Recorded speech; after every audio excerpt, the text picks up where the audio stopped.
আসসালামু আলাইকুম। আজকে চিংড়ি মাছ দিয়ে পটলের দো পেঁয়াজি রান্না করছি। এই চিংড়ি মাছের দো পেঁয়াজিটা খেতে কিন্তু খুবই মজাদার হইছে। চিংড়ি মাছ যেকোনো কিছু দিয়েই রান্না করলে কিন্তু মজা হয়। চিংড়ি মাছ পছন্দ করে না এমন কেউ নাই। তো আমি রান্না করার জন্য আজকে এখানে একটা কড়াই বসাই দিছি, একটা ফ্রাই প্যান বসাই দিছি। ফ্রাই প্যানের মধ্যে আমি পেঁয়াজ আর কিছু রসুন ভেজে নিলাম। লাল করে ভেজে নিয়ে এখানে হলুদের গুঁড়ো ১ চামচ, মরিচের গুঁড়ো ১ চামচ আর একটু আদা রসুন সব মশলাগুলোকে আমি এখানটায় পানি দিয়ে মিক্সড করে আমি একটা মশলা তৈরি করে নিছি। সেই মশলাটা দিয়ে আমি চিংড়ি মাছটা রান্না করব। তো মশলাটা দিয়ে একটু মশলাটা আমি আগে কষায় নিলাম। ধনিয়ার গুঁড়ো ১ চামচ, জিরার গুঁড়াও কিন্তু ১ চামচ দিছিলাম আমি।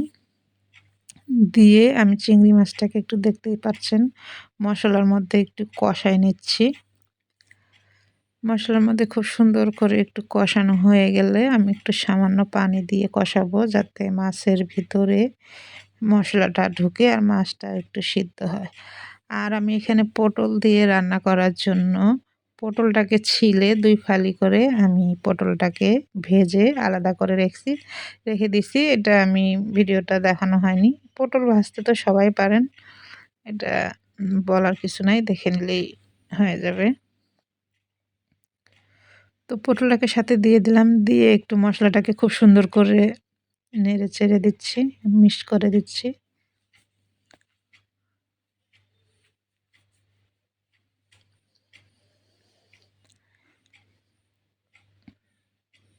এভাবে যখন একটু মশলার সাথে কষানো হয়ে যাবে তখন একটু সামান্য পানি দিয়ে দিলাম।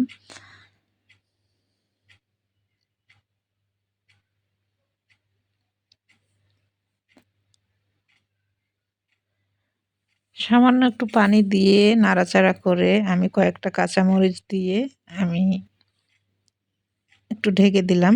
ঢেকে দিয়ে কিছুক্ষণ ৫ মিনিটের মতো রেখে আবার ঢাকনাটা আমি খুলে একটু ধনিয়ার পাতা দিয়ে দিলাম। ধনিয়ার পাতাটা অবশ্যই দিবেন। এভাবে ধনিয়ার পাতা দিলে পারে যেকোনো সবজিতেই ধনিয়ার পাতা দিলে ভালো হয়। মাছের তরকারিতে আমি ধনিয়ার পাতা ছাড়া খাই না। ধনিয়ার পাতার সিজনের সময় অবশ্যই ধনিয়ার পাতা দিই।